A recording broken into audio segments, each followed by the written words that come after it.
Hindi po natin malaman kung saan po napunta yung 15 million sa paggamit po ng confidential fund ng DepEd. Isa po yan. Pangalawa, ano po yung mga nirentahan nila ng mga safe houses na worth 1 million in 11 days. So ako tingin ko po, hindi mo naman po kailangan maging abogado para makita po ninyo na medyo may problema itong mga issue na to. Ipaliwanag ang mga kontrobersya kaugnay ng paggamit ng confidential funds ng Office of the Vice President at maging ng Department of Education o DepEd nang siya pa ang namumuno rito. Yan ang panawagan ng mga leader sa Kamara kay Vice President Sara Duterte matapos nitong magbitiw ng matitinding salita laban kay Pangulong Ferdinand Marcos Jr. at House Speaker Martin Romualdez. Ayon kay House Senior Deputy Speaker Representative Dong Gonzales, pondo ng taong bayan ang pinag-uusapan dito kaya dapat ay direkta itong sagutin ni VP Duterte. Kwestiyon ng mga kongresista ang paggastos ng nasa 16 million pesos na confidential funds ng Office of the Vice President para sa renta ng safe houses mula December 21 to 31, 2022.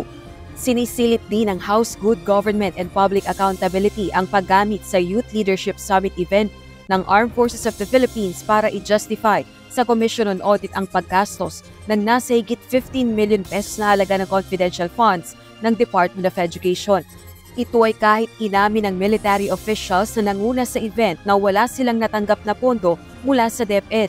Ayon kay House Majority Leader Manix Dalipe, sa halip na sagutin ang mga seryosong aligasyong ito ay inaatake umano ng pangalawang Pangulo ang ibang tao. Sinabi rin ni Dalipe na dapat managot si VP Duterte sa umano'y pagbagsak ng education system sa bansa sa ilalim ng kanyang liderato at umano'y maling pangasiwa sa pondo ng bayan. Para naman sa chairperson ng House Committee on Good Government and Public Accountability na si Representative Joel Chua, posibleng makakita ng batayan para sa impeachment complaint laban sa pangalawang Pangulo kung hindi nito masasagot ang mga isyong ibinabato laban sa kanya.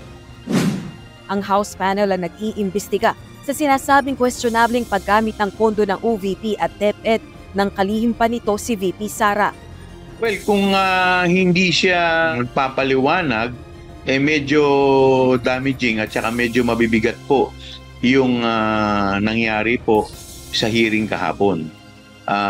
Kaya kailangan maipaliwanag po nila to. As to the ground, posible po. Naniniwala rin ang kongresista na posibleng diversionary tactic lang ang ginagawa ni VP Duterte kaya hindi nito sinasagot ang mga isyong ibinabato laban sa kanya. Nanghinga naman ng reaksyon tungkol sa nangyaring House hearing kahapon. Sinabi ni VP Duterte na hindi niya napanood ang pagdinig, ngunit iginiit niyang naghahanap lang ng maidadahilan ang mga kongresista para siya ay ma-impeach. Kaya ako hindi sumasagot doon sa kanila kasi ang ginagawa nila, sila na yung nag-audit. Hindi naman yan tinanong ng Commission on Audit. Ang hiningi lang ng Commission on Audit, ano yung documents para sa mga expenditures. So, sinubmit namin yon. And in fact, nakikita nila yun kasi sinubina nila lahat ng documents. The thing with the hearing is kung makikita mo kahapon na kahit anong sabihin ng tao na nakaupo doon, ng resource person, kukontrahin siya noong nagtatanong. Walang tamang sagot sila katanggapin. Kahit yung COA na mismo ang nagsabi kung ano yung trabaho niya, hindi nila tinatanggap na sagot. Kasi bakit ba? Kasi nga, sa simula, sinabi ko, gusto nila mag-impeachment. Hindi nila magawa kasi wala silang kaso for impeachment. So, ang ginagawa nila dyan, nagpi-fishing sila na nagpi-fishing, hanap sila ng hanap. Sinabi rin niyang ibinigay nila lahat sa Commission on Audit ang lahat ng kailangan dokumento kaugnay ng ginastos na pondo at normal sa mga ahensya ng gobyerno ang gumastos ng milyong-milyong halaga kada araw kaugnay ng ipinatutupad na mga proyekto. Unang-una, nag-explain kami lagi sa Commission on Audit kung paano ginastos yan. Lahat ng hiningi ng Commission on Audit, binigay namin. We fully cooperated and participated and submitted to the Commission on Audit with regard to the confidential funds. Alam niyo, hindi nakakapagtataka sa gobyerno ang gumastos ng millions araw-araw.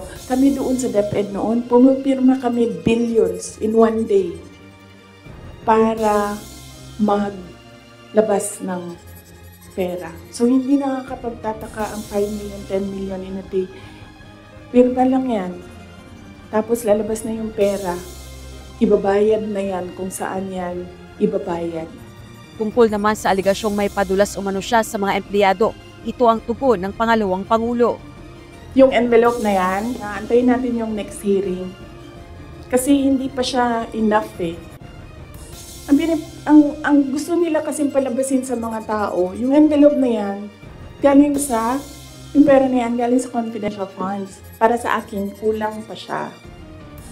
So, inaantay ko yung next hearing bago ko pag-usapan yung envelope na yan.